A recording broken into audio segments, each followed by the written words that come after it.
Hey, what's up, everyone? Man, it's been a while since I did this podcast. So, welcome to episode 78 of the Davidson Hang Reflections and Lessons from a Life Worth Living. This is just a podcast where I just reflect and kind of share with you what's going on in my life and in hopes that you'll get something in it for you as well. It's just a vulnerable space where I can just be myself and hopefully share something that will inspire you or cause you to take action in your own life. And so here it goes.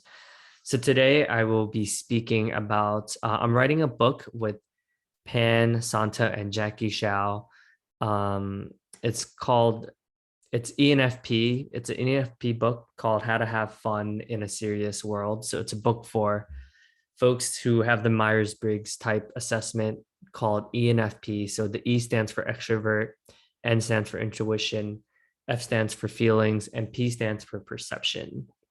So check out 16personalities.com, or you can just Google ENFP if you're not as familiar with it, so that you can find out yours as well.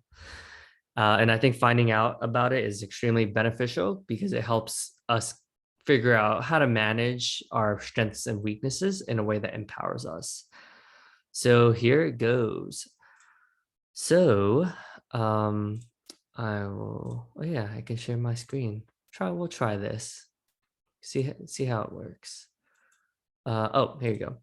So I'm going to be speaking about being labeled as a career hopper. So this is one of the chapters in the book, and I just wrote it out, so it's not finalized or anything like that. But just to let you know, we are working on a book that it's going to be a lot of fun. I mean, the book has the word fun in it. So, anyways, here it goes. Career hopper. Being labeled as a career hopper certainly has messed with my confidence. I've been told by leaders that no one will ever hire a career hopper because they simply aren't committed.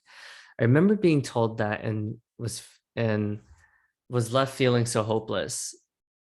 I now have the perspective that I gave it my all and contributed so much to every organization I've been a part of. I've even had a company I worked for that went out of business and said that and saw that I get to, said and saw that I get to be with the consequences of my decisions. I also realized that it's okay to want to explore and try so many different things. I no longer have the regret for the 30 different jobs I've worked at over the course of my lifetime, from waiting tables to understanding the value of a dollar. I was able to meet so many interesting people, and I fall in love with humanity every single time. I'm fortunate to have a job that pays extremely well, and I get to travel the world. It wasn't always rainbows and butterflies. I've been told, be careful hiring him. He is definitely someone who might not stay here for a long time. Luckily, I've been so fortunate to work for so many companies that I know what perfection looks like in terms of employee experience and company culture. That was always my goal. I've been able to find the purple squirrel that the company that I've been looking for my whole life. To give you context, recruiters call it a purple squirrel if it's like an almost impossible task. So I'm just presencing you to how much I was seeking that perfect company culture. I've been able to, many people give up the pursuit of perfection in many areas. Some of us are still seeking that in their partners, in their partner.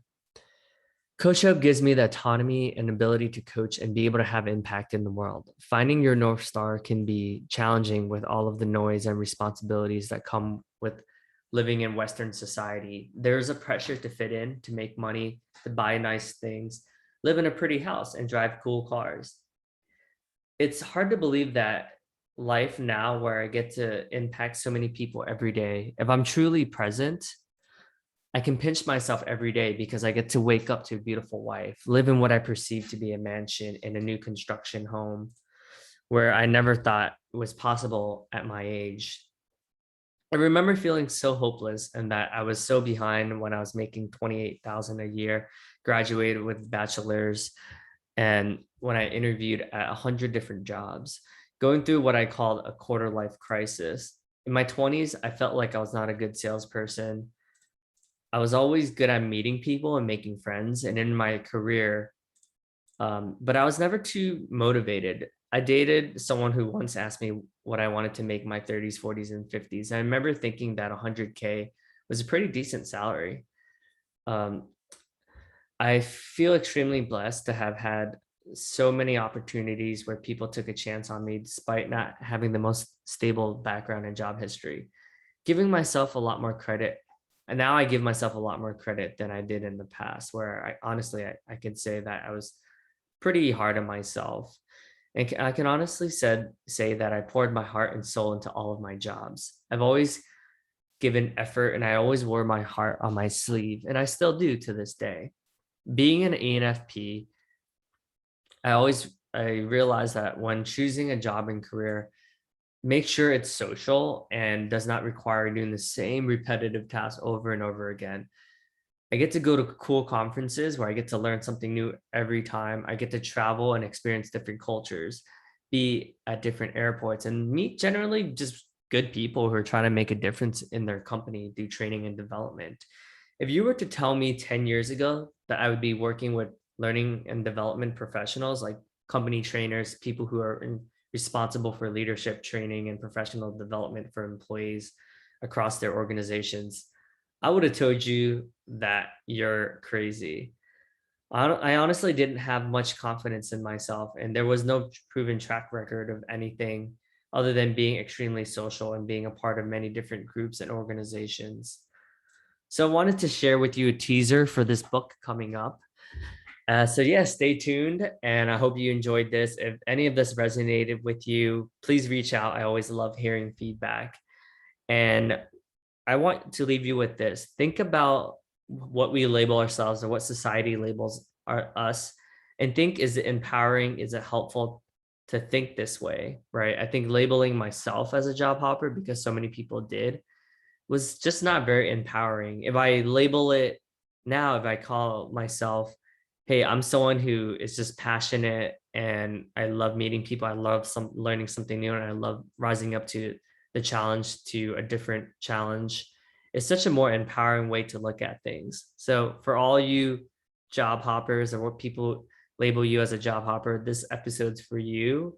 And share this with any of your friends who you think are encountering some of the same issues and societal expectations.